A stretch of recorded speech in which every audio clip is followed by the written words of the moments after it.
in. Let's get started. Great. Thank you, Lynn, and welcome everyone to the Ottawa Board of Trade webinar today, the 3 roles of a business owner and positioning your business to thrive. What a great topic for the time that we're in right now.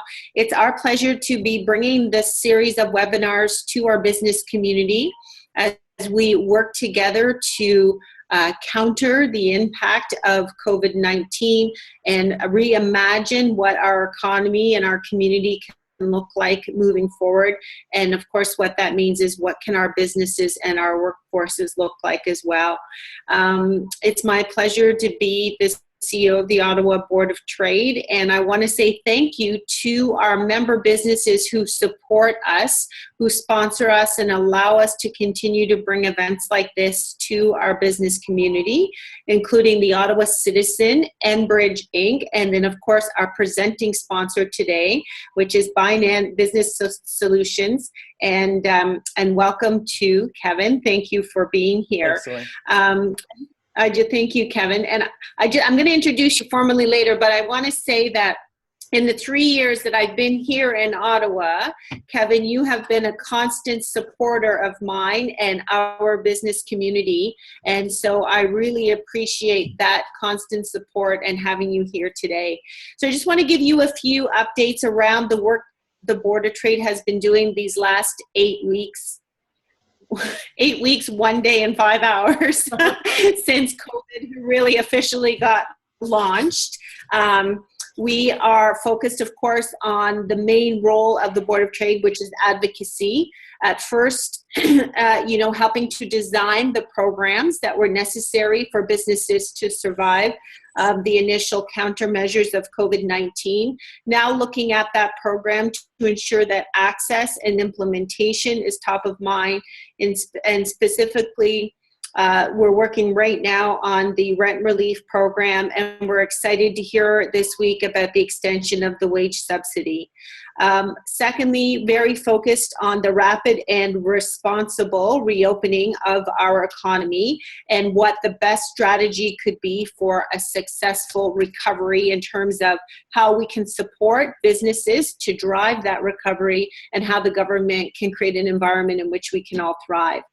We've continued to offer business services maybe a little differently than what we've done in the past. Of course, we have this exciting webinar series where we can highlight and share the expertise of our local business leaders.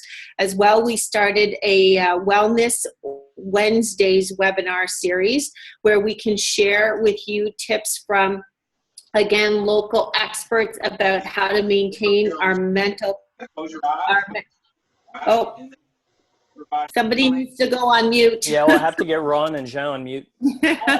And so how we can maintain physical well-being during this time. I'm just going to see if I can mute Ron. There you go. There we go. Okay, super. Thank you. So as we move in today's webinar, I really encourage you to make the most of the information that you're learning from today's expert presenter, because as business leaders, we have the responsibility to continue to move forward and inspire our workforces and those around us. So Kevin Savoy is the owner and certified business coach for Binance Business Solutions. He lives in Merrickville, Ontario with his wife Karen and 2 boys, Byron and Nathan.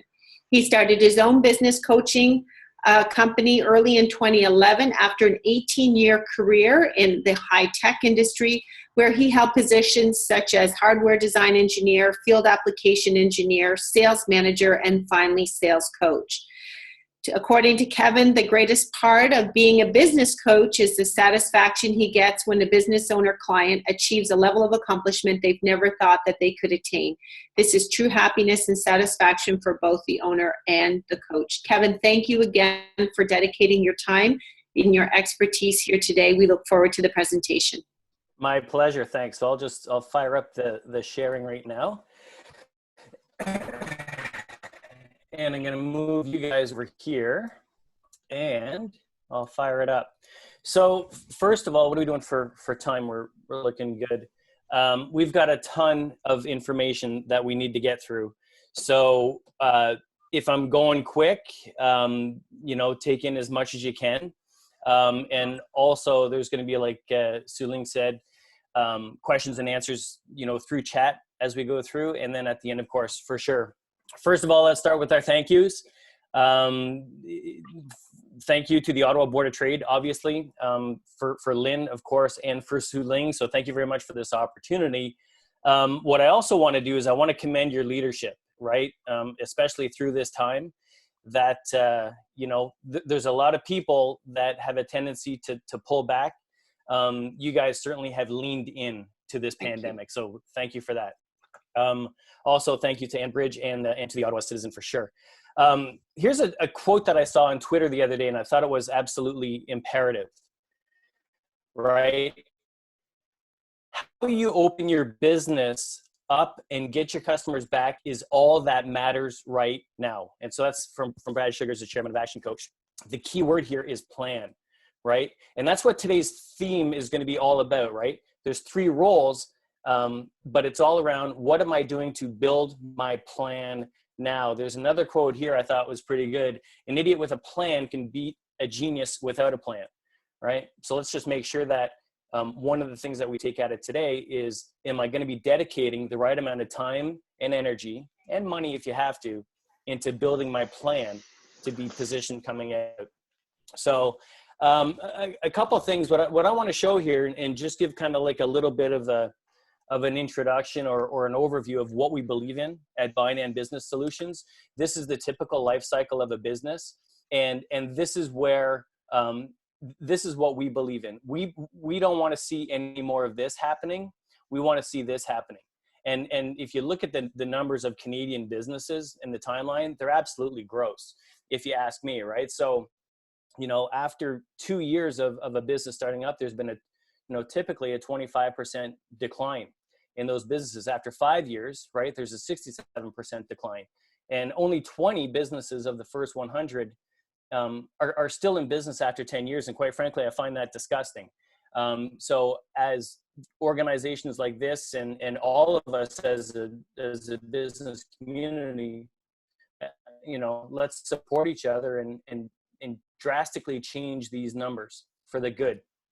I'm not going to spend a lot of time on us, but what I do want to focus in on here is our vision at Binance Business Solutions. Our vision is to be the most trusted and sought after business solutions partner in Eastern Ontario for all small, medium-sized business enterprises. So every single day, all we're trying to do is get ourselves one step closer to achieving this vision. And I think it's a pretty lofty goal if you think about it for all of Eastern Ontario, but that's what we're striving to do. As we're getting into a learning environment here today, let's remember our formula for achievement, right? If you're not familiar with it, let me go through it real quick. Regardless of what we want to achieve in life, right? It requires a component of execute, right? Like we actually have to do something, right? But what we also need to do is we need to have this component of growth, right? And that growth is growing the human. It's growing our mind. It's growing our heart. It's growing our spirit, our soul, whatever it is, right? Far too many people focus all their energy over here, and I'm just going to work hard, and they fail to address the growing themselves as a leader, as a business owner, as an influencer, right? As a community person, right? So what happens is when you actually focus every single day on growing as a person, right? We still have to do some work. Our achievements go up exponentially. And so the beauty about this entire audience that's on here today is you all have the growth mindset, right? You all have a thirst to learn. If you didn't, you probably wouldn't be on this webinar. So good for you. Our definition of a successful business, right, is a profitable, stable, and sustainable business independent of the owner. So this is what we partner up with our business owner clients to get them to achieve. Now it's a pretty simple system, right? We start with our foundation, right? And that's where we bring kind of order into our business. That's where we take chaos to control. And then once we have order in the business, then we're going to introduce the sales and marketing component. We want to create that predictable cash flow within our business.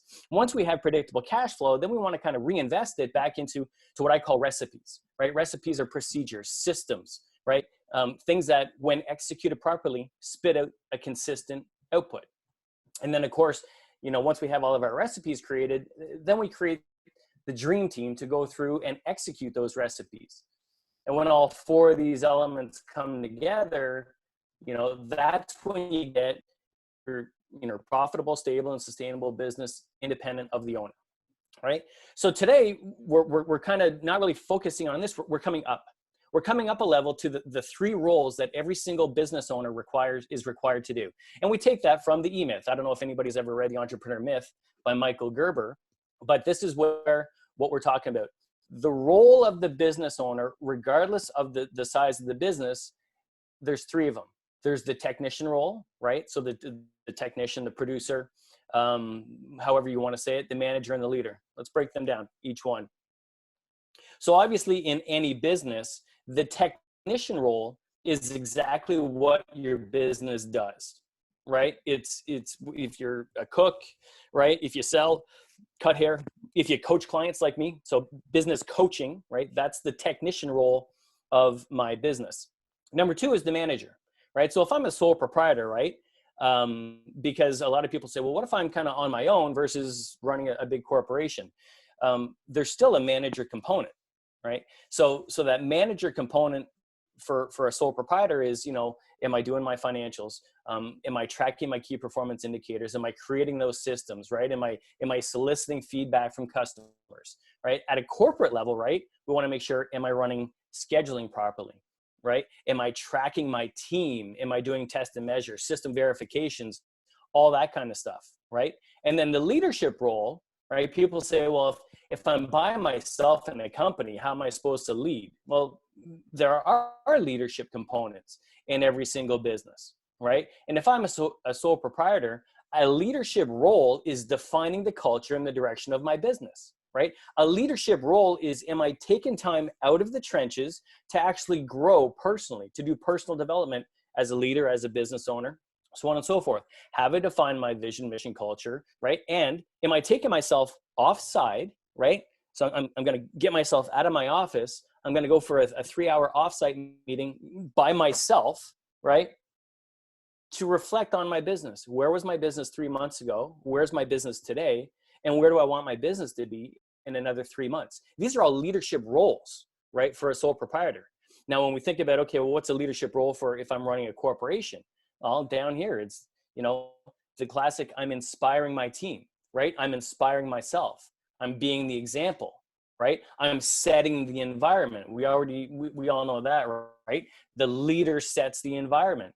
Am I blowing the whistle? What the heck does that mean? That means that when any player on my team goes offside, am I consistently blowing the whistle, right? Because when I don't blow the whistle because I'm too tired or I don't feel like it, or it's Friday at 4:59 and I just want to leave, right?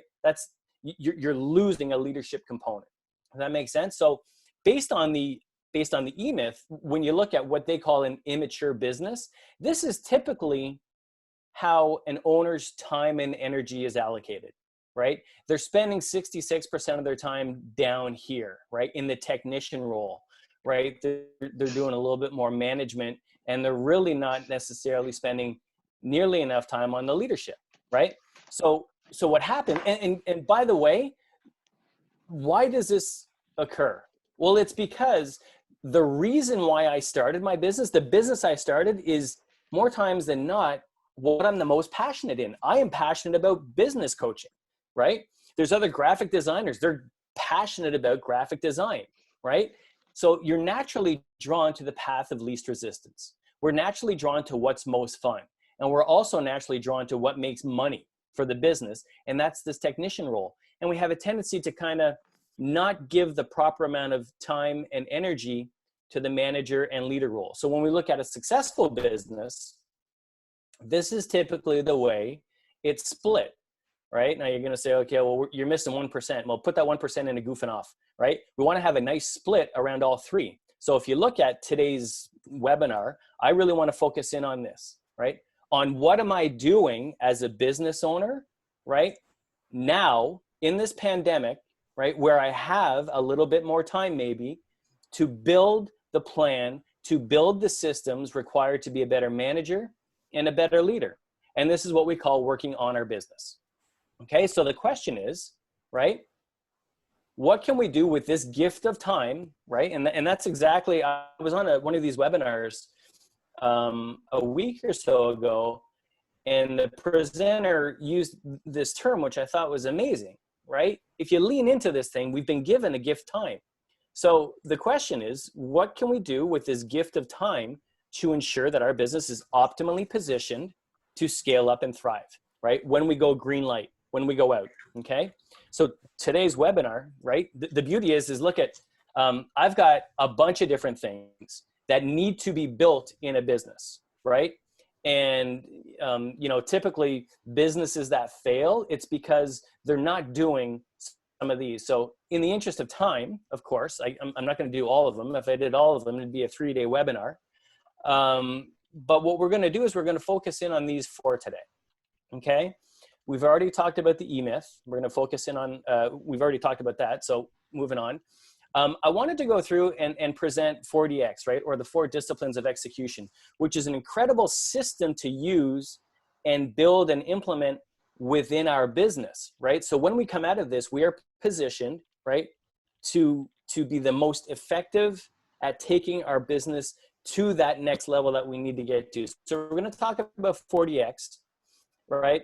We're going to talk about the loyalty ladder, right? And how we can take advantage of this gift of time now to build the system that creates raving fans, okay? And then of course, if we have time at the end, we're going to talk about the 5 dysfunctions of a team, right? We talk about accountability and we talk about commitment, so on and so forth. So let's get right into this. The 4 disciplines of execution are as such, right? Discipline number 1 is the discipline of focus, right? Discipline 2 is where we discipline of leverage. 3 is of course the discipline of engagement. And number 4 is the discipline of accountability. Now I'm going to break down each one of these right away so we can get into more details, of course. So the first one is the discipline of focus, right? This is where within our business, regardless of the whirlwind that we're in, because everybody faces whirlwinds within our business, what we want to do is as a leader, and even bringing in our leadership team and the rest of our team, we want to figure out, when we come out of this pandemic, what is our wildly important goal, right? So this is the goal that's bigger than anything else that we need to do in our business, right? And we want to focus it down to one thing. What is that wildly important goal, or what they call the WIG, right? And once we figure that out, then we want to define these terms, right? So for this WIG, I want to go from X to Y by Z, right? Or from X to Y by when is another way that they put it, right? So we clearly want to define for our WIG, right? What is our starting point, right? What's our end point? So that measure of success to know that we've successfully achieved this WIG, this goal. And then of course, when do we need to get it done by?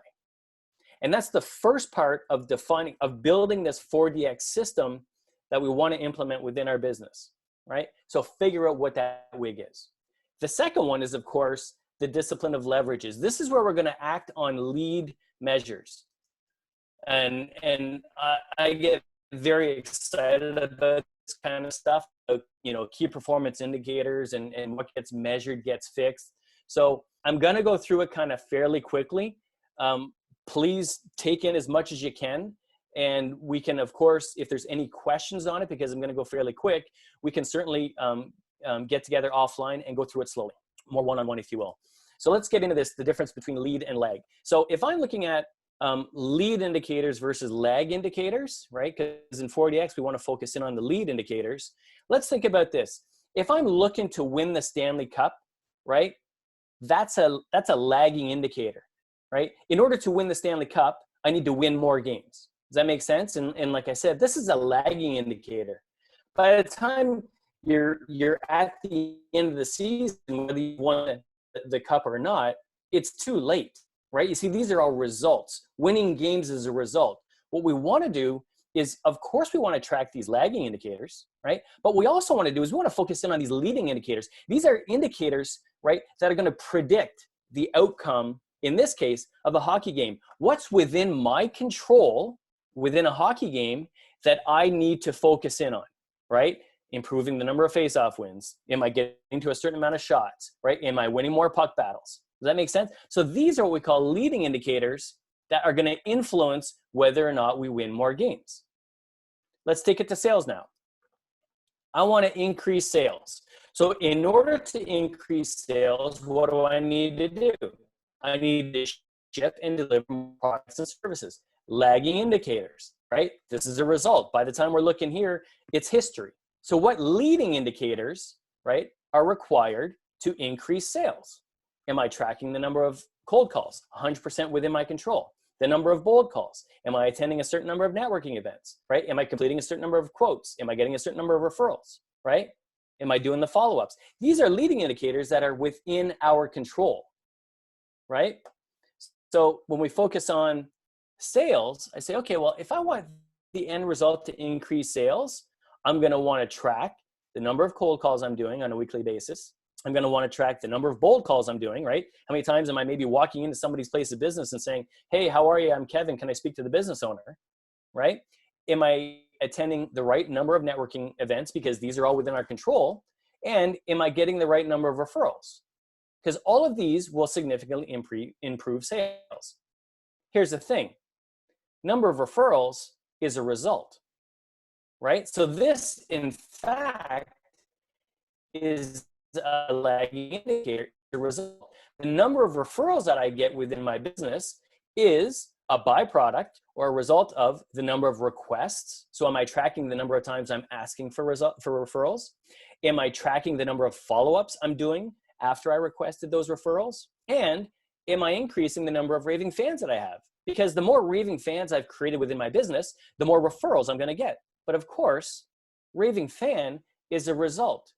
It's a result of, did I deliver what we promised? Did we, send out our thank you cards? Did we ensure top level customer satisfaction? Did I systematically build a relationship with this client to turn them into raving fans, right? So now you can understand the difference between lagging indicators and leading indicators.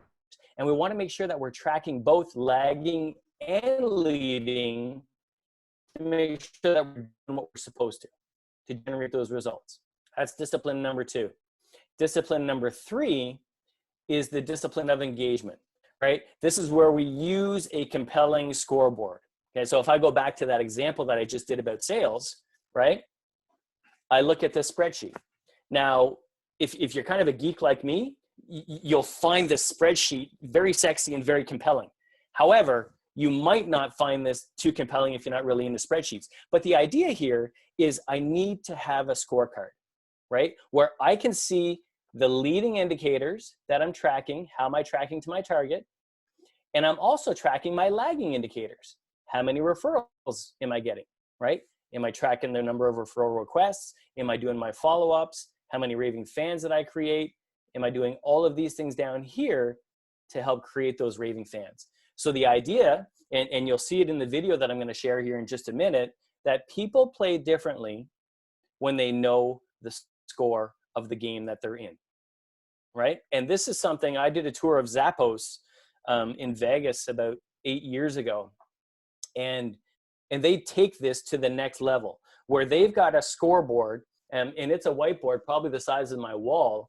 And every single person within that company walks by and sees the lagging indicator KPIs and the leading indicator KPIs. And everybody knows what the score is, right? So discipline number 3, compelling scoreboard. So now if we look at discipline number 4, right? This is where we want to create a cadence of accountability. So we want to create our weekly, at minimum weekly, 20-minute accountability meeting. This is where you're going to define, when it's going to occur, where it's going to be, and who's going to attend. And everybody who attends needs to come in and give these 3 answers. This is what I said I would do. This is what I did. And this is what I will do this week coming up, right? And here's the key to these beautiful meetings, right? Nobody is allowed to sit down. Because what happens is when people sit down, it turns from a 20-minute meeting into a 40-minute meeting. So find the room that has no chairs in it, right? And go off and complete these meetings. So those are the 4 disciplines of execution. Let's watch this video because the author explains it a heck of a lot better than I would. So let's watch this.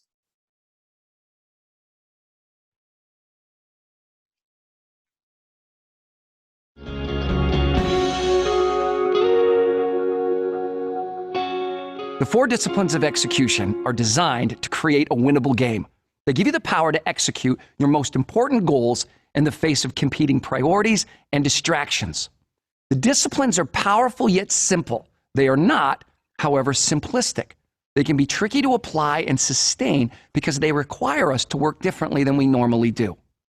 Discipline 1 is focus on the wildly important. It requires you to focus on less in order to accomplish more. You start by selecting one wildly important goal, or WIG, instead of trying to work on a dozen goals all at once.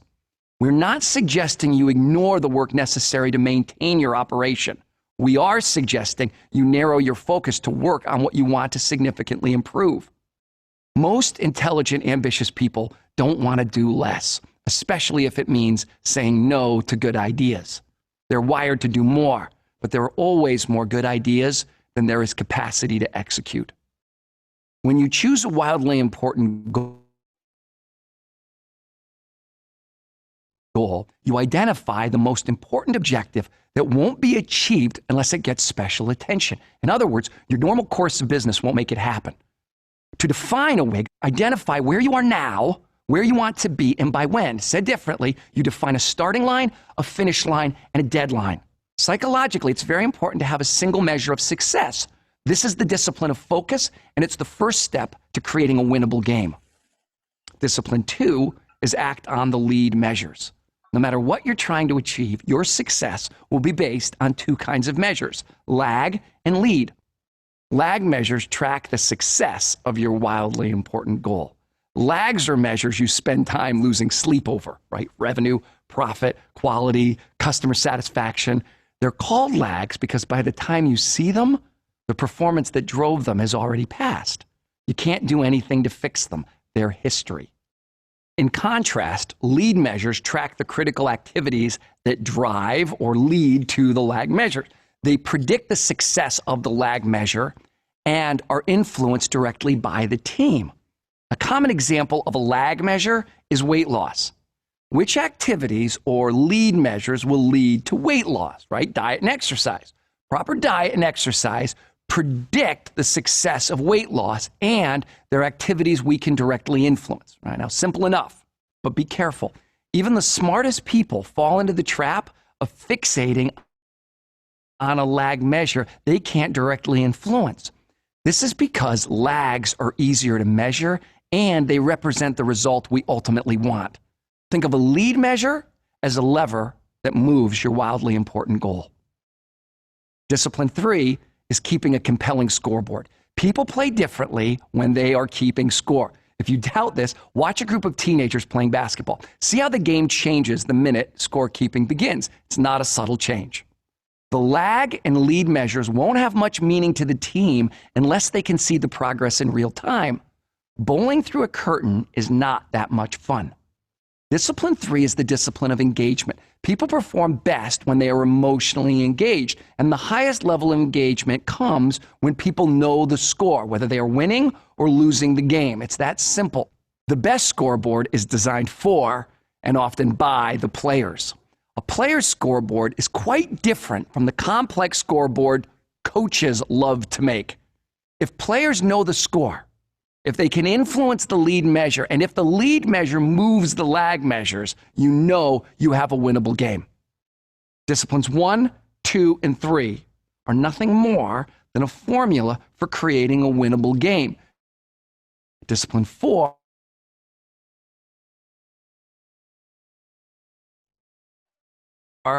is how we play that game. Discipline 4 is create a cadence of accountability. The cadence of accountability is a rhythm of regular and frequent team meetings that focus on the wildly important goal. These meetings happen weekly, sometimes daily. Ideally, they last no more than 20 minutes. In that brief time, team members hold each other accountable for commitments made to move the score. The secret to Discipline 4, in addition to the weekly cadence, are the commitments that team members create in the meeting. One by one, team members answer a simple question. What are the 1 or 2 most important things I can do this week that will have the biggest impact? Scoreboard. In the meeting, each team member reports events. Second, if the commitments move, the lead and lag measure on the scoreboard. And finally, which commitments they will make for the upcoming week. People are more likely to commit to their own ideas than to orders from above. And when individuals commit to their fellow team members, not only to the boss, the commitment goes beyond professional job performance to become a personal promise. When the team sees they are having a direct impact on the wildly important goal, they know they are winning. And nothing drives morale and engagement more than winning.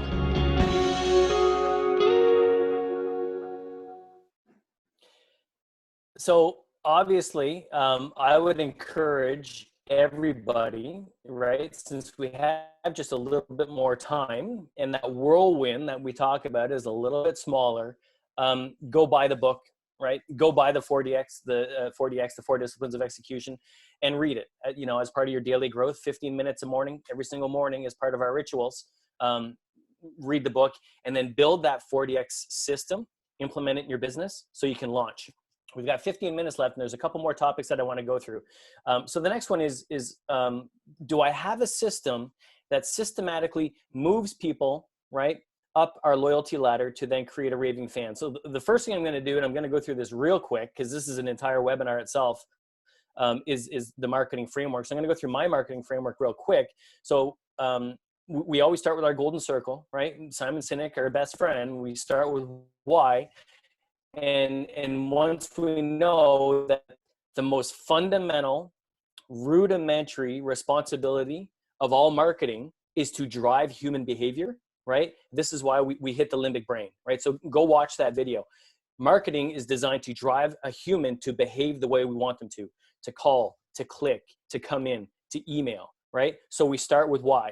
And then from that, this is basically our seed, right, for our marketing. And that's going to create our unique selling proposition. What separates us from our competition? Because the gig is, if that USP is truly unique, right, and we broadcast that out in our message, the people that resonate with that uniqueness, right, eliminates our competition if it's truly unique. And that's going to be the baseline or the seed of all of our marketing messages. Now, marketing, of course, we're going to take that message and we're going to fire it into our 10 by 10 marketing system. We're going to make sure that we have 10 marketing systems running in parallel, each of which, right, when we think about a utopian mindset, each of which is generating 10% of our revenue.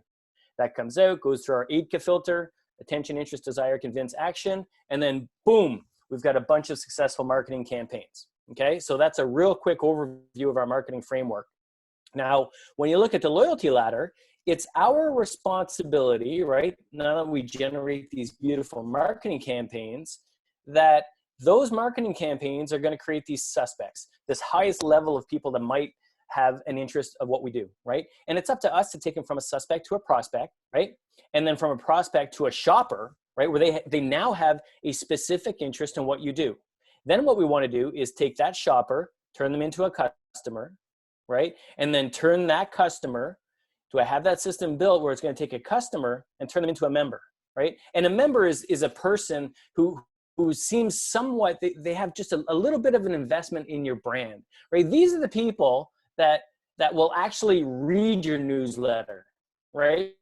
They might not unsubscribe, right, to your newsletter, right? That's what we call a member. And then we want to create from a member an advocate.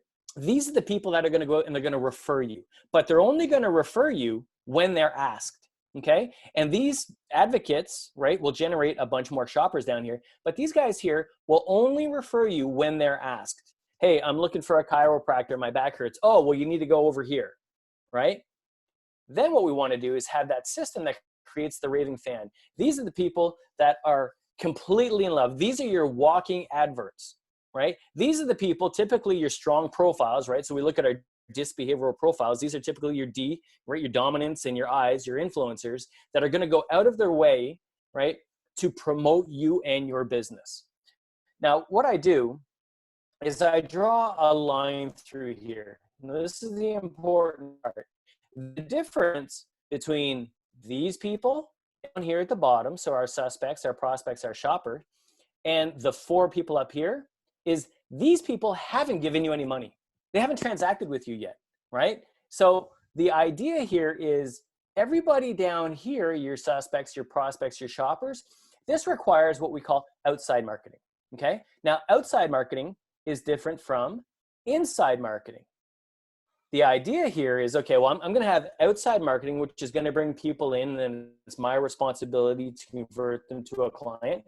So we're looking at flyers, we're looking at networking, we're looking at our social media, webpage, all that kind of stuff, right? Some of the guerrilla marketing tactics that we think of. But what we also need to do is make sure that we have a system that's generating our inside marketing, right? To help these customers become members, help these members become advocates, and so on and so forth, all the way up to a raving fan. So do I have the system to send out that transaction anniversary card, right? Do I have my birthday card system set up? Do I have a loyalty membership thing set up? Do I have my newsletters going out? Do I have a system in place to consistently touch and build a relationship with my customers, right? Because that's what we need to build. We can't just assume that happens. That's something that we can take control over, right? So I would encourage, again, when we talk about books, and we might have a little bit more time, is to get the book by Ken Blanchard and Sheldon Bowles called Raving Fans, right? And then understand this loyalty ladder and then build the system now. So when the green light goes, I can just execute the recipe to consistently move suspects to customers to raving fans and every step of the ladder in between. Perfect timing.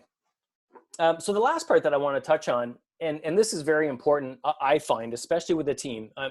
We all know the saying, right? An owner can make a good company, right? But the team makes a great company. Don't shoot the messenger. That's just the way it is.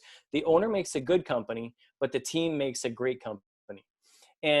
And I wanted to focus in on this because it does go back to 4DX when we talk about commitment and accountability. This is from Patrick Lencioni, it's about the 5 dysfunctions of a team. So if I have a dysfunctional team, typically what's happening is I'm not getting the results, okay? And if I'm not getting the results, regardless of what the result is in my business, all the different areas, it's because I typically have an avoidance of accountability. Now, here's the thing. If I have an avoidance of accountability, it's because there's been a lack of commitment, right? Far too often in a business, we assume commitment. We assume that somebody is putting their hand up, even though they're not, that they're committing to doing a deliverable, right?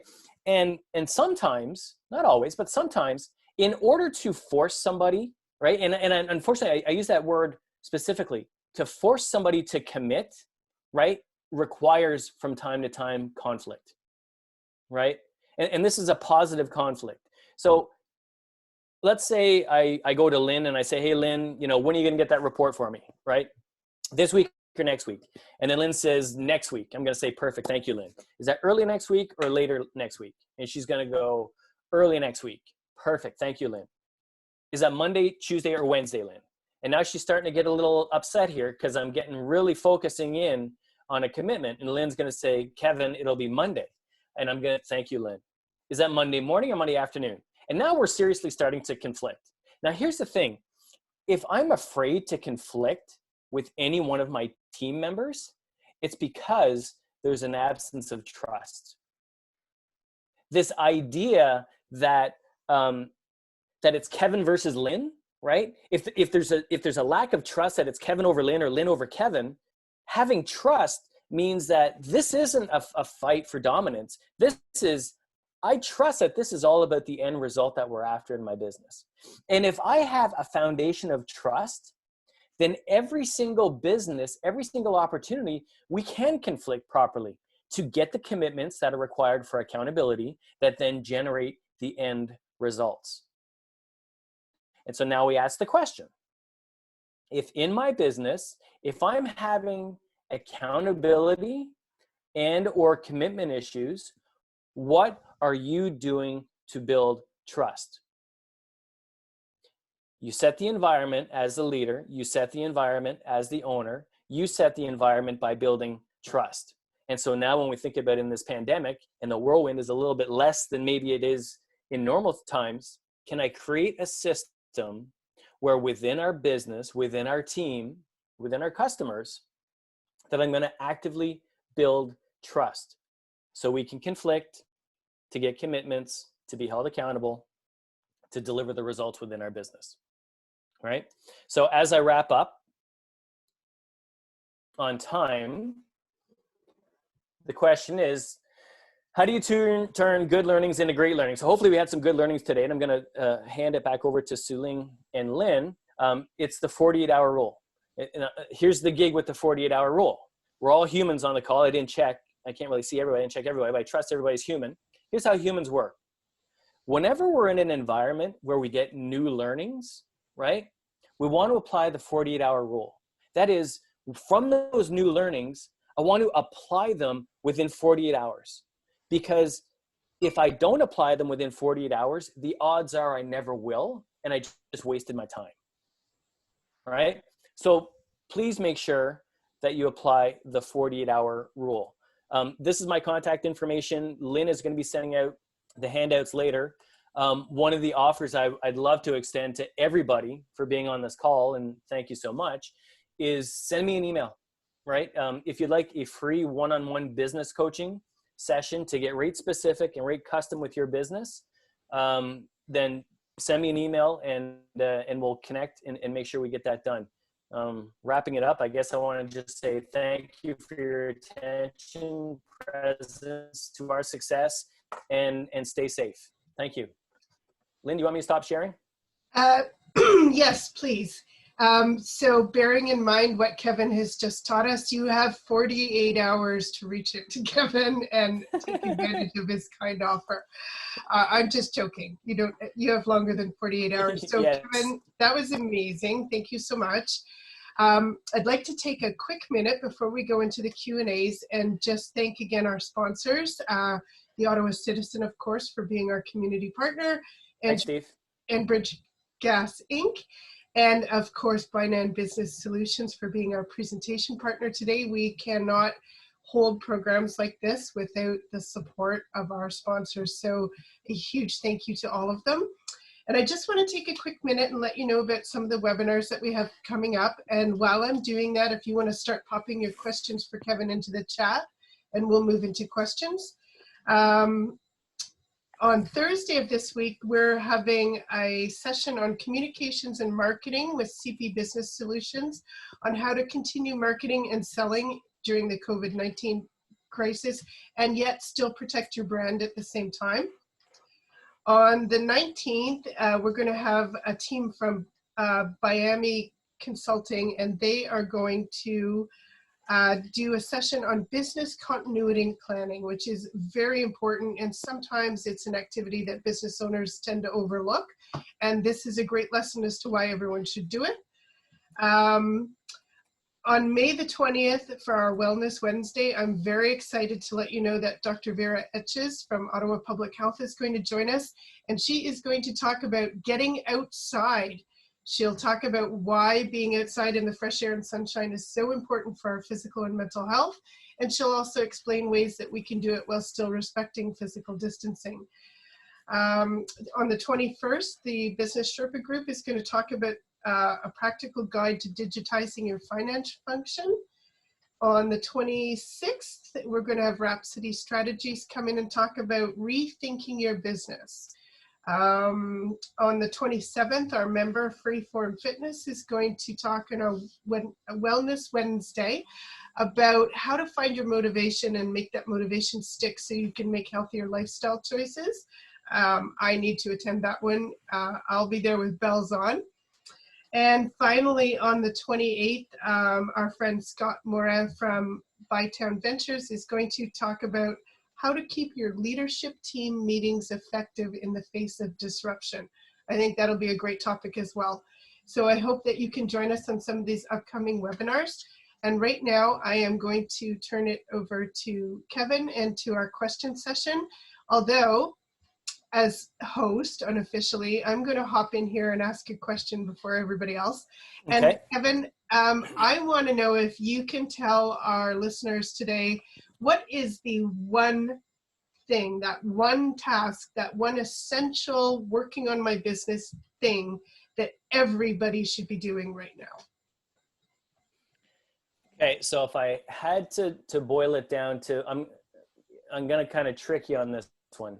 So here's the one thing that we need to do right now. I would almost encourage you to do it right before you hang up the phone or hang up on the webinar, is grab a piece of paper, right? And start writing down the top 10 things I should be doing in my business and I know I'm not.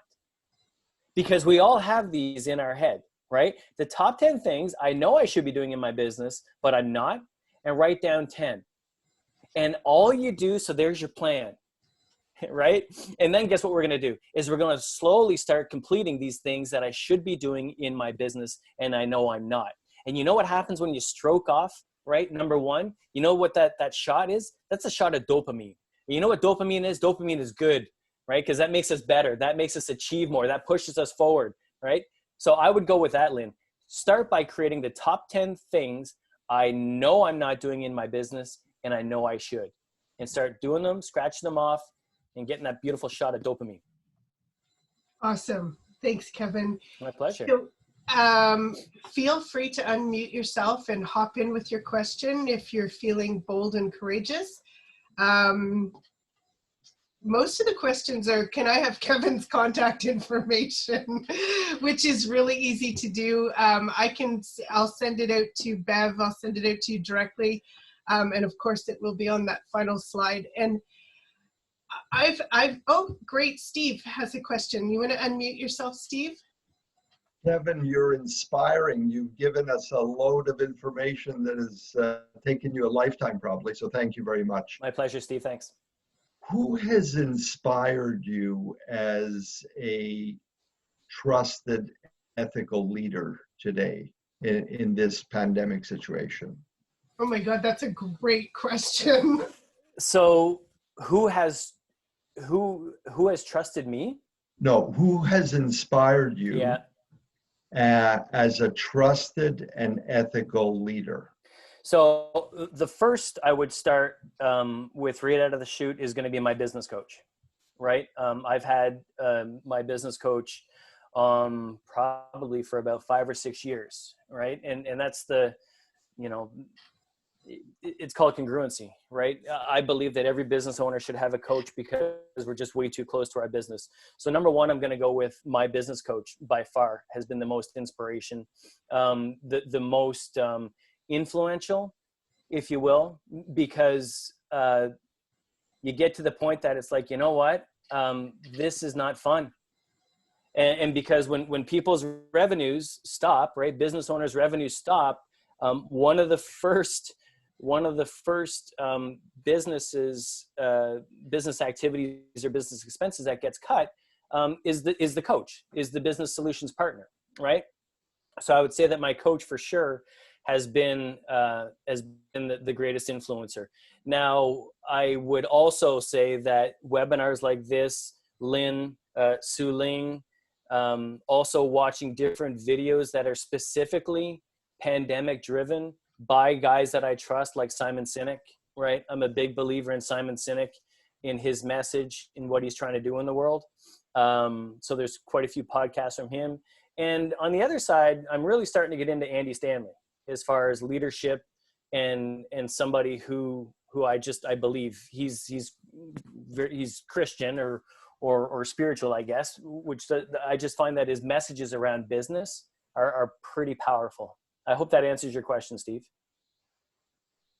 I have to jump in here and agree with you on Andy Stanley. I don't necessarily share all of Andy Stanley's views or context, but as a motivator, as a speaker, as a leader, and as someone who focuses on delivering clarity more than anything else, he is a tremendous leader. I just saw a really great couple of questions popping up here. Is a business coach a mentor, or are they different? So what's the difference between a mentor and a business coach? Yeah, so this is from Bev, and so she says, is your business coach? So I think it's directed to me, right, Bev? Is my business coach? Yeah. So my business coach is my mentor, right? I don't know who invented the saying, but you surround yourself with people you aspire to be, right?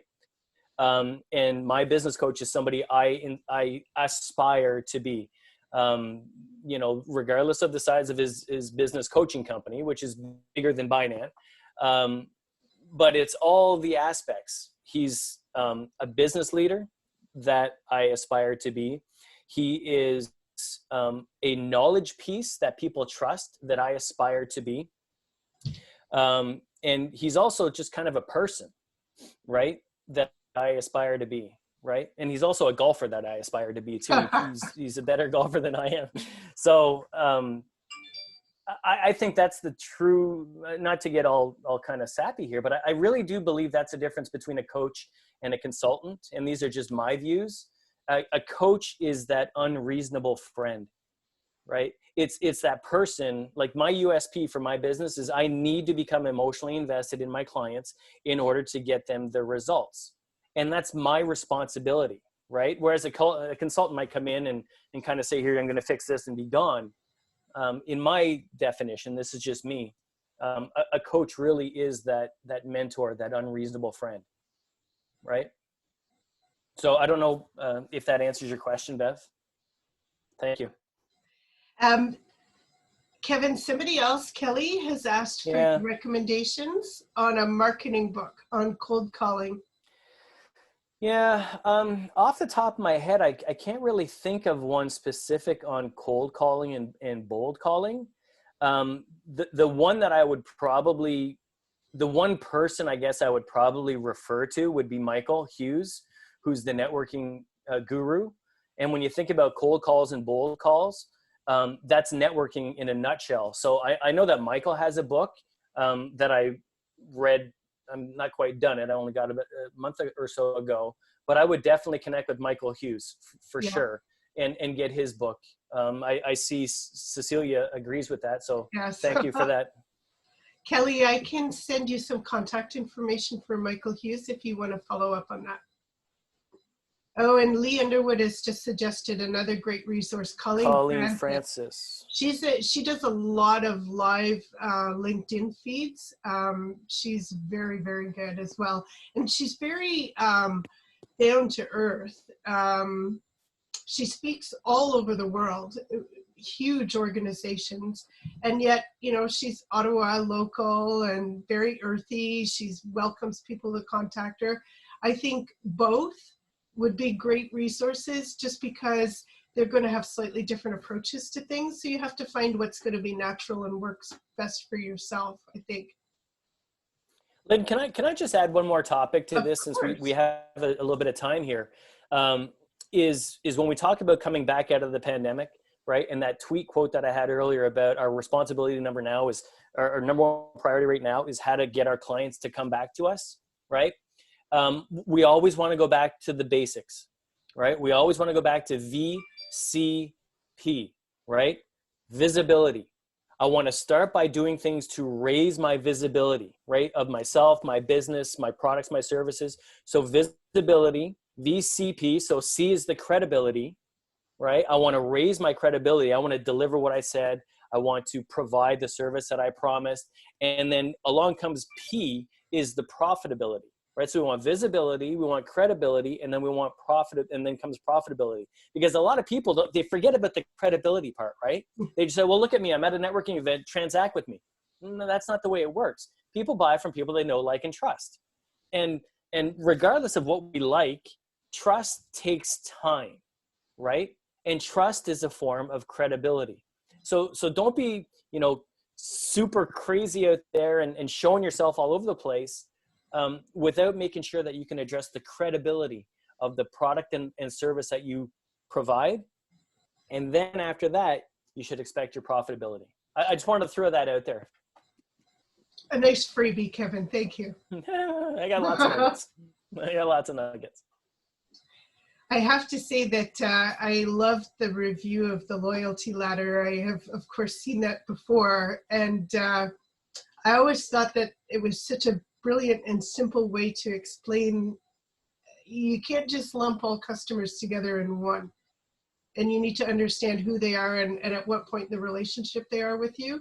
Mm-hmm. So I enjoyed seeing that again. Thank you. Nice. No, my pleasure. Well, the idea is the whole inside versus outside marketing, right? And when I do create my 10 by 10 marketing system, do I have a fairly good mix of inside versus outside marketing? Yeah. Nice. And I have to say that that very first time that you know that someone has been converted to a raving fan, when someone reports back to you and said, you know, your customer said you have to meet so-and-so, it's an amazing feeling. Like you're on top of the world.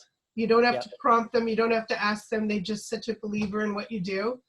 So that's really great. Nice. Yeah. Any other questions? I don't know if we have any. We don't have any more in the chat. Does anyone have final comments or anything they'd like to ask Kevin? Thank you, Suzanne. So respecting everybody's time.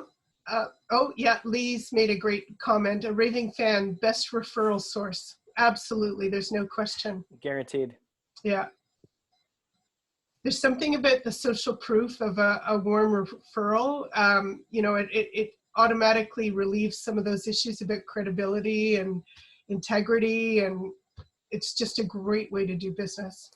Well, what it does, right, is it, you know, your advocate and your raving fans will generate shoppers right away, right? Like these are people that are coming into you. They're not promising that they're going to transact with you immediately, but they're shoppers coming in that say, hey, you know what? I specifically have an interest to you and your product and service, right? Yeah. And so they're that much closer to being converted to a customer, right? And then you turn them into raving fans and the system snowballs. It's gorgeous. Yep, absolutely. And it really does work like that. So we're just about at noon, so I am going to say thank you so much, everybody, for joining us today. Usually the webinar recording goes live in about 48 hours. As soon as we get it up on our website, we'll send out the link for you all, and we'll also include Kevin's slide deck. If you don't want to wait that long to get his contact information, you can reach out to me directly, and I'll make sure that you get connected with him. Thank you all so much. Kevin, thank you again. Always my pleasure. Thank you for having me. Good job, everybody. Have a great afternoon, everyone. Thank you. Stay safe.